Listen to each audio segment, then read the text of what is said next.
ጤና ይስጥልን የምንወዳችሁ በዛሬው ልዩ ጥንቅራችን ሁለት ልዩ ፍቅርና ታሪክ ያላቸውን ጉዳዮች ወደ እናንተ ልናደርስ ወደናል። በመጀመሪያ የምንመለከተው ከ19 ዓመታት በፊት በደረሰባት አሰቃቂ የአሲድ መደፋት ጥቃት ፊቷ ክፉኛ ተጎድቶ የነበረውና በብዙ አሰቃቂ የቀዶ ሕክምናዎች ውስጥ ያለፈችው የካሚላት መህዲን የጽናት ጉዞ ነው። ካሚላት ያንን ፈታኝ ጊዜ አልፋ ዛሬ ላይ በፓሪስ ከተማ ስለምትመራው የቤተሰብ ሕይወትና ስለደረሰችበት አስደናቂ ስኬት በዝርዝር እንመለከታለን። ወዲህ ደግሞ የአርሰናልና የማንቸስተር ሲቲ የቀድሞ ኮከብ ባካሪ ሳኛ በአዲስ አበባ እያደረገ የሚገኘውን ታሪካዊ ጉብኝትና ከተወዳጇ ተዋናይት ጽዮት አበበ ጋር ምንና ምን ናቸው፣ ምንስ አገናኛቸው የሚለውን ጉዳይ ዘርዘር አድርገን ልንመለከተው ነው። እናንተ ብቻ እንደተለመደው ላይክና ሰብስክራይብ የሚሉ ነጭና ቀይ ቀለሞችን መታ እያደረጋችሁ አብራችሁኝ ጥቂት ዝለቁም። ታሪኩ የሚጀምረው ከዛሬ 19 ዓመት በፊት ነው። በወቅቱ የኮሌጅ ተማሪ የነበረችው ካሚላት መህዲ የኔ ካልሆንሽ የማንም አትሆኝም የሚል አስተሳሰብ የነበረው ግለሰብ በካሚላት ፊት ላይ አሲድ በመድፋት ከፍተኛ ጉዳት አደረሰባት። ክስተቱ ለካሚላት ብቻ ሳይሆን ለመላው ኢትዮጵያውያን ትልቅ ድንጋጤን የፈጠረ ነበረ። በወቅቱ ጉዳዩ በመገናኛ ብዙሃን ሲሰማ በድርጊቱ ግፍና በደረሰው ጉዳት መጠን ምክንያት በመላ ሀገሪቱ ከፍተኛ የመነጋገሪያ አጀንዳ ሆኖ እንደነበር ይታወሳል። የኔ ካልሆንሽ በሚል ምክንያት የተፈጸመው ይህ ድርጊት በብዙዎች ዘንድ የማይረሳ ጠባሳ ጥሎ ያለፈና የሰው ልጅ የጭካኔ ጥግ ያሳየ ነበር። ታዲያ በደረሰባት የአሲድ ጥቃት ምክንያት የካሚላት መህዲ ፊት ክፉኛ በመቃጠሉ ለከፍተኛ ስቃይና ህመም ተዳርጋ ነበር። ሆኖም ግን ያንን አስቸጋሪ ወቅት ለማለፍ የኢትዮጵያውያን ደግነት ትልቅ ድርሻ ነበረው። በተለይም በወቅቱ የሼህ መሐመድ አላሙዲን እገዛ ታክሎበት የተሻለና ከፍተኛ የሕክምና እርዳታ ለማግኘት ወደ ፈረንሳይ ሀገር እንድታቀና ተደረገ። በፈረንሳይ በነበራት ቆይታም እጅግ አድካሚና ረጅም ጊዜ የፈጀ የሕክምና ሂደት ውስጥ ያለፈች ሲሆን በአጠቃላይ ከ21 ጊዜ በላይ ቀዶ ሕክምናዎችን ለማድረግ ተገዳለች። ይህ የሕክምና ሂደት ከራሷ ሰውነት ላይ ቆዳ እየተወሰደ ፊቷ ላይ የሚተካበት በመሆኑ በአካልም ሆነ በስነ ልቦና እጅግ አሰቃቂና ፈታኝ ነበረ። ነገር ግን ካሚላት ይህንን ሁሉ መከራ በጽናት ተቋቁማ አልፋለች። ታዲያ በዚህ ሁሉ የመከራና የሕክምና ሂደት ውስጥ እያለች ነበረ የፈጣሪ ስራ ሆኖ ወደፊት ባለቤቷ የሚሆነውን ረጅብ ከድርን የተዋወቀችው። ረጅብ ካሚላትን ያወቃት ፊቷ ላይ አደጋው ከደረሰና የቀድሞ መልኳ ከተቀየረ በኋላ ቢሆንም የእርሱ እይታ ግን ከብዙዎቹ የተለየ ነበረ። በወቅቱ ብዙዎች ይህች ልጅ ታገባለች፣ ወንድ አጠገቧ ይደርስ ሲሆን ብለው ተስፋ በቆረጡበትና ጥርጣሬ በገባቸው ወቅት ረጅብ ግን የተመለከተው የተጎዳዋን የቆዳዋን ሁኔታ ሳይሆን የውስጥ ውበቷንና ጥንካሬዋን ነበር።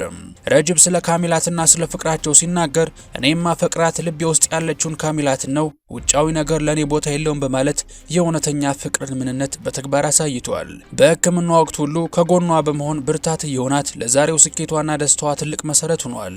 ዛሬ እነሆ ካሚላት መህዲ ያንን ሁሉ ጣውረድ አልፋ በፈረንሳይ ፓሪስ ከተማ ከሚወዳት ባለቤቷና ከሁለት ልጆቿ ጋር እጅግ ደስ የሚል የፍቅር ህይወት እየመራች ትገኛለች። በካሚላት መህዲ ላይ ያንን ዘግናኝ የአሲድ ጥቃትና የግድያ ሙከራ ወንጀል ፈጽሞ የነበረው ግለሰብ ደምሰው ዘሪሁን የማነ ወይም ሳምሶን በወቅቱ በፌዴራል ከፍተኛ ፍርድ ቤት የሞት ቅጣት ተፈርዶበት እንደነበር ይታወሳል። ይሁን እንጂ በኋላ ላይ ቅጣቱ ወደ እድሜ ልክ እስራት ተሻሽሎለት ወደ ማረሚያ ቤት ቢወርድም የቅጣት ዘመኑን ሳይጨርስ ከ12 ዓመታት ከ7 ወር እስር በኋላ በይቅርታ ተለቆ ነበረ።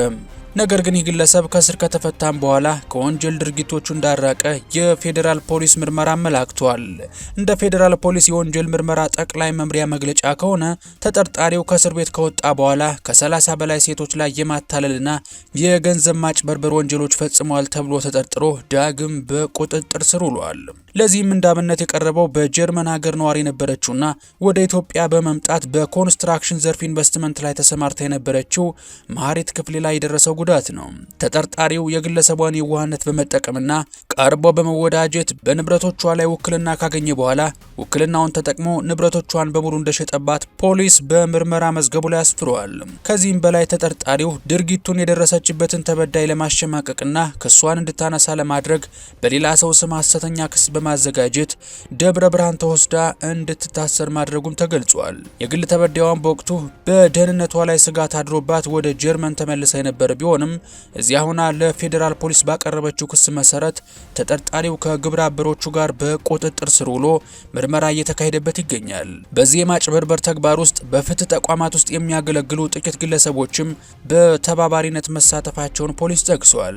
በሌላ በተሰማ ጉዳይ አዲስ አበባ ከተማ አንድ ታላቅ እንግዳን ተቀብላለች። የቀድሞ የአርሰናልና የማንቸስተር ሲቲ ደማቅ ኮከብ እንዲሁም የፈረንሳይ ብሔራዊ ቡድን ድንቅ ተከላካይ የነበረው ባካሪ ሳኛ ባሳለፍነው ሳምንት በመዲናችን አዲስ አበባ ተገኝቶ ነበረ።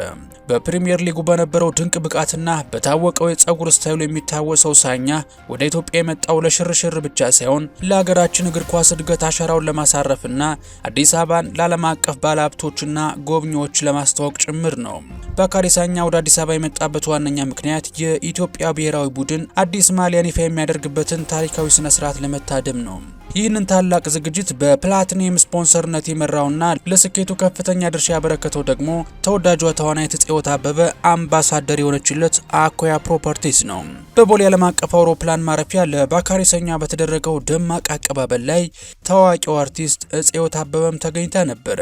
በዚህ ታሪካዊ ዝግጅት ላይ የአኮያ ግሩፕ ኦፊሻል ብራንድ አምባሳደር የሆነችው የአርቲስት ጽዮት አበበ መገኘት ለዝግጅቱ ልዩ ድምቀት ሰጥቶት አልፏል። አርቲስቷ በተደረገው የአቀባበል ስነ ስርዓት ላይ ተገኝታ ለባካሪ ሳኛ ደማቅ አቀባበል ከማድረጓን በላይ በኬክ መቁረስና በስጦታ ሰጣት መርሃ ግብሮችም ላይ ተሳትፋለች። ታዲያ በቆይታውም የኢትዮጵያን ልዩ ጣዕምና ባህል ለማጣጣም እድል ያገኘው ሳኛ በተለይም የሀገራችን መለያ የሆነውን የጀበና ቡና በሲኒ እየጠጣ የሚያሳየው ምስል ፖስት በማህበራዊ ሚዲያ ከፍተኛ ተወዳጅነትን አትርፏል። ኮከቡ ተጫዋች ስለ ኢትዮጵያ ቆይታው ሲናገር የኢትዮጵያ እንግዳ ተቀባይነትና ባህል እጅግ የሚደንቅ ነው በማለት ምስክርነቱን ሰጥቷል። አኮያ ፕሮፐርቲስም ይህንን ጉብኝት ስፖንሰር በማድረግ ከሪል ስቴት ግንባታ ባለፈ በሀገራችን ስፖርታዊ ሴቶች ላይ ኢንቨስት እያደረገ መሆኑን በተግባር አሳይቷል። ይህ ትብብር ኢትዮጵያ በዓለም አቀፍ መድረክ ያላትን ከፍታ የሚያሳይና ለወደፊት እድገቷም አዲስ ምዕራፍን የሚከፍት ነው።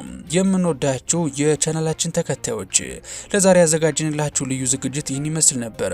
ካሚላት መህዲ ከ19 ዓመት በፊት ከደረሰባት አሰቃቂ አሲድ ጥቃት በኋላ ያሳለፈችው የ21 ጊዜ ቀዶ ሕክምናና በፈረንሳይ ፓሪስ የገነባቸው የቤተሰብ ህይወት በሰው ልጅ ህይወት ውስጥ ሊያጋጥሙ የሚችሉ ከባድ ፈተናዎችን በጽናት ማለፍ እንደሚቻል ያሳየ ታሪክ ነው።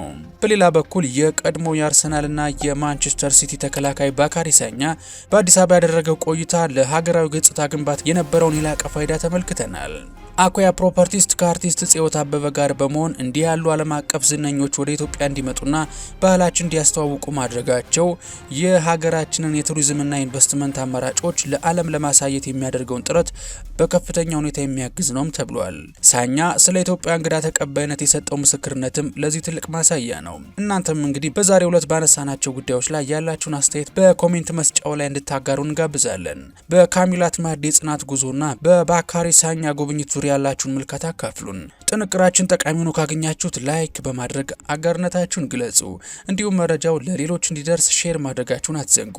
ለቻናላችን አዲስ የሆናችሁ ደግሞ ኢትዮ ቱሪዝም ሰብስክራይብ በማድረግና የደወል ምልክቷን በመጫን በየቀኑ የምናቀርባቸውን ወቅታዊ መረጃዎች በቀዳሚነት መከታተል ትችላላችሁ እያልን በቀጣይ በተቻለ ቪዲዮ እስከምንገናኝ ሰላማችሁ ብዝት ይበልልኝ። ቸር ቆዩልኝ።